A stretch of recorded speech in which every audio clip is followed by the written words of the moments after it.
Hey guys, what's up? This is Garnish Your Growth with Mott And Nick. So today we're coming at you with one of my favorite topics of all time.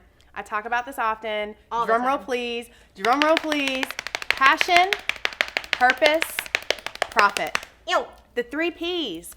One of the reasons why I talk about this all the time is because I feel like when I was told this specific set of like this little trifecta, it really opened up my eyes to what was possible in that moment so long ago. We're talking maybe like 10, 12 years ago. I realized that I didn't have it. And just like anything that, somebody really like opens up your mind to, you don't know something until you know it. So when somebody let me in on this little secret of aligning your life within passion, purpose, and profit, one of the things that happened to me is that my mind expanded. And all of a sudden, I saw how far away I was from really attaining the parts of this trifecta that I didn't have, which at the time were all 3 of them.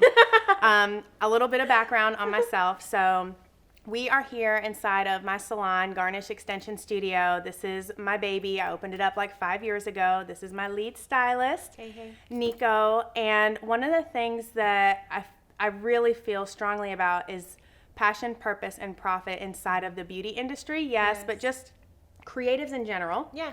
Like I said, years ago, I was still doing hair. I did not own a salon. I did not have a lead stylist that I loved so dearly, and I wasn't surrounded with my ideal clients, ideal guests. I wasn't making the type of money that I really wanted to make, and ultimately, I was still doing hair. So for me, there's such a huge difference between me doing hair 10 years ago and me doing hair now. Still the same profession, but what I've been able to create for myself and my team really aligns with this particular topic, which is why I wanted to bring it to you today. The first one is passion. Yeah. So passion is one of those things that, like, if you are not doing what you love, it's going to feel like you're doing somebody else's work. Do you agree? Yeah, it's going to feel like a job that you struggle to get up and get out of bed to go to and absolutely hate going. Like, you'd much rather just be home. One of the things about passion is that nobody has to tell you, like, oh, you're passionate about this. You can really feel it. It resonates in your bones. It makes it easier to get up in the morning. It kind of puts a little bit of pep in your step, right? Like, you're excited to go do it. And that excitement really, like, lasts with you all day. Yeah. So I would say that passion is internal. Yeah, it fills your cup. It fills your cup. It really fills your cup to be able to do your passion as your art, which is your career. And one of the things also about passion is that usually it comes kind of naturally for those people that are inside of their passion doing it as a craft. It doesn't matter if you're a tattoo artist. It doesn't matter if you are a chef. It doesn't really matter if you do IT. Anything can really be your passion. And if you align yourself inside of what you would consider your passion, it makes every hurdle, roadblock, obstacle, bullshit, some bullshit, a lot easier to really work through because you're so passionate about it that you will fight for it. Yeah. I think it's the things that you talk about on your off time. Like, what do you talk to your friends about, or random people on the street, like the things that you go out of your way to seek out and learn about, like that part. That's your passion. That's your passion. So your passion is for you. It fills you up, makes you feel good. It really is a little bit easier to go through your day because you're in line with your passion. The next topic is purpose. And I think a lot of creatives, entrepreneurs, people inside of their passion sometimes miss the boat on this one because it's a little bit harder to really direct. Like, you're like, well, no, I'm passionate about it. Like, I would do this for free if I had a choice. Like, I love it so much. But with purpose, if passion is for you, purpose is for those around you. Purpose really kind of gets into what does this do for those surrounding you, for your community, for the world even. Like, if you can take your passion and align it with purpose, you're going to be bringing good to somebody else. They're enjoying the benefit of your passion because you've aligned it inside of your purpose. It's your why. It's your why. It's your why. When you started doing hair, it was how long ago? I'd say like 8 years ago. 8 years ago. And inside of Garnish, you guys can check our story out if you're curious, but at the very beginning of the year, we transitioned our full service studio into exclusively working with and for extension guests. Extensions. Inside of extensions, we work with women that just want a little bit longer hair, fuller hair. Yes, both of us have them. You see this bun? You see that bun. It's got a little mind of its own. We can barely get it on the camera.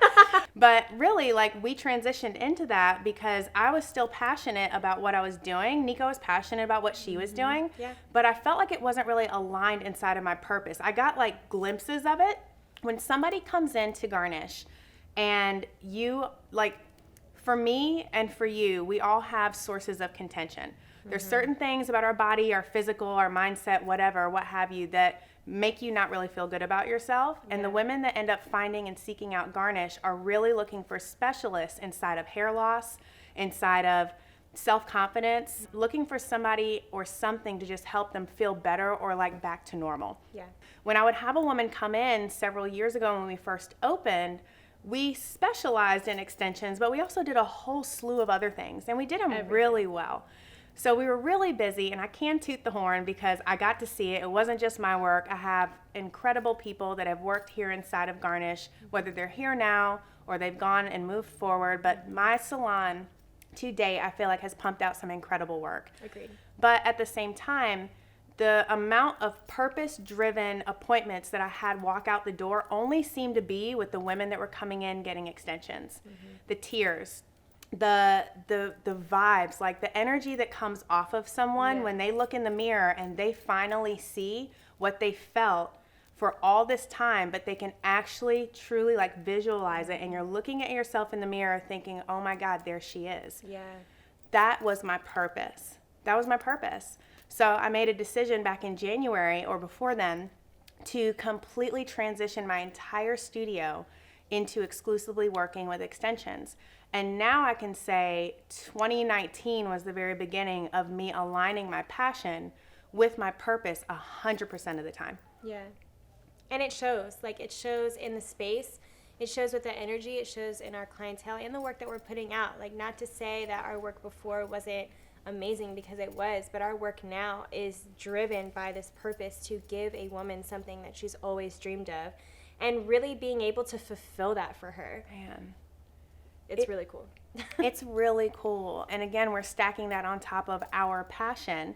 Nico happens to be passionate about something that aligns, but it's a little different. So she's curly. She's been curly. Her daughter's curly. Her mama's curly. Everybody's curly. Everybody's curly. So, like, for her, curls are her passion. You want to speak on that? Yeah. I think that, especially in the extension world, too, there's not a lot of curlies. I couldn't get curly extensions before learning our preferred method, MBR.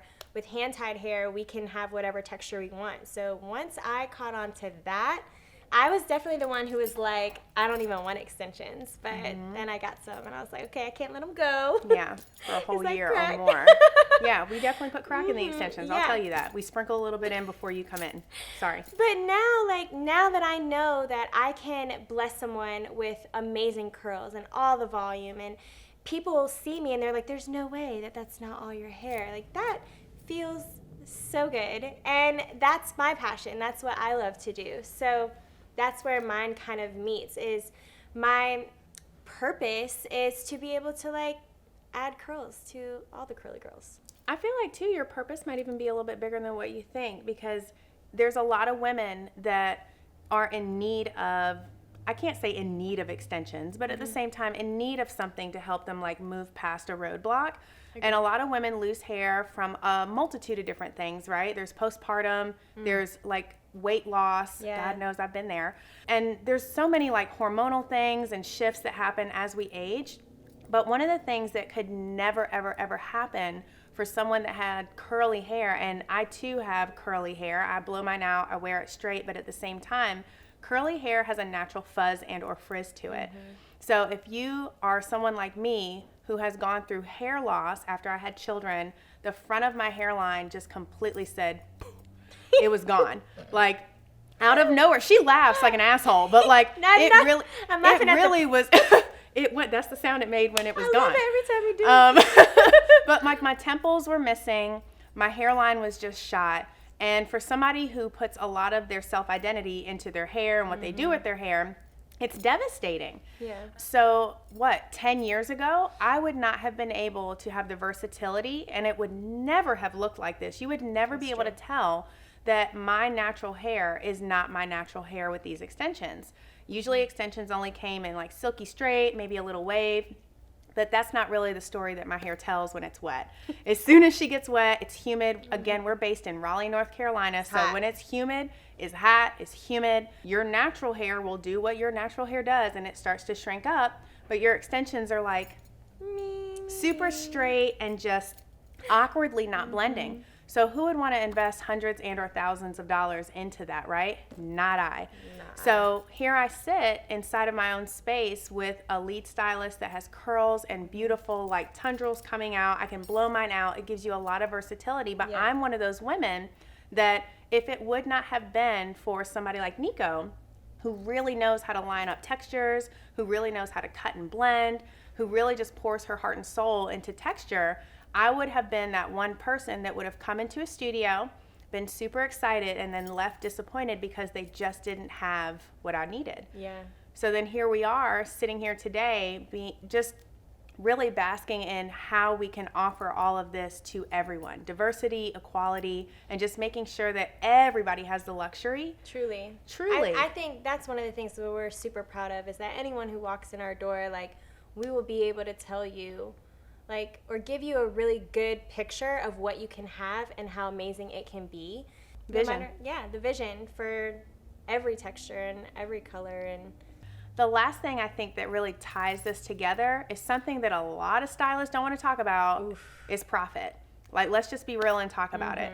If you are living within your passion and you're doing something that you truly would be doing for free, those around you are receiving nothing but love and blessings from your passion. You're putting that out to the universe, but you can't pay your bills.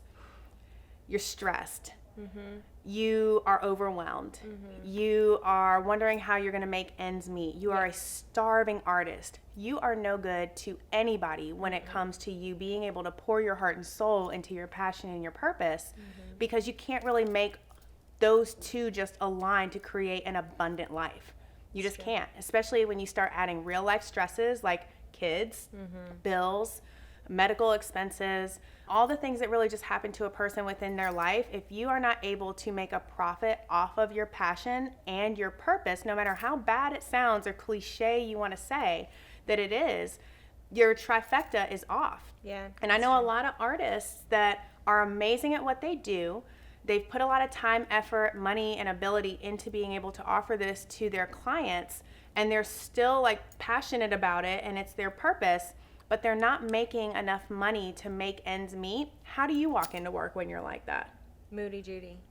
Moody Judy. If you're stressed about financial obligations because you don't know how to manage money, that's completely different than you are not bringing home the bag so that you can actually do what you need to do as an artist. It really does affect your art. So when you're able to marry passion, purpose, and profit together, it creates this amazing, abundant blessing of the universe that you get to call your life. Yeah. And one of the things that I realized, again, going back to the beginning, is that I was doing hair and I was missing all three of them at certain aspects in my career. Not all at once. More times than not, I felt super passionate, but I wasn't really within my purpose. I think I was helping some people, but it was a trim or a beautiful color. I might feel like it really did something for that one woman, and that was my purpose for the day, but I didn't feel like I was aligning with it 100% of the time. And then there are definitely bouts inside of the last 19 years that I've been doing hair where I made a okay profit, then sometimes it would dip down. When you can align all three, you really have an opportunity to live the type of life that you deserve to live. I also really know that in order to keep passion, purpose, and profit aligned takes work. You don't just get there. It's not a destination. It's not like, oh, I made it. Passion, purpose, profit. Boop, there they are. Sit back and chill. Like, it takes a lot of work to continue to make sure that all three of those things align, because there's innovation. There's people that start offering the same service. There's competition over camaraderie inside of the industry. That's true. Or I think you evolve. And you change. evolution. You know, your passion might change or move in a different direction, and you have to be able to trust that within you and make those changes. Closing out, I will say, now that we've kind of spoken about the trifecta, hopefully this has opened up your mind into a completely different space where now you can start to kind of get into that awareness of, are you passionate about what you're doing? Yeah. Do you have purpose inside of what you're doing? Are you making the profit that you need to sustain your life inside of what you're doing? If any one of those three are missing, or if all three of them seem to kind of like pop up from time to time, now you're aware of something that you can be doing because you actually can put a name to it. Yeah, once you know, you know. And really just taking the time to think about what your passion is. I think a lot of people sleep on that and just go to work day to day, and it's just another day. Like, don't waste your life living just another day. Like, really take some time to find like what you love to do, like what is your purpose on this earth, and kind of start going in that direction. Even if it's after hours, even if it's, you know, just having the thought, that's planting a seed within yourself. You know, let the tree grow. Let the tree grow. Well, hopefully you guys have gained something from passion, purpose, profit, and like we said, do something different. Make sure that you are aligning your life. It makes such a huge difference. And for Garnish Your Growth, this is Candice Motley signing off. And Meek.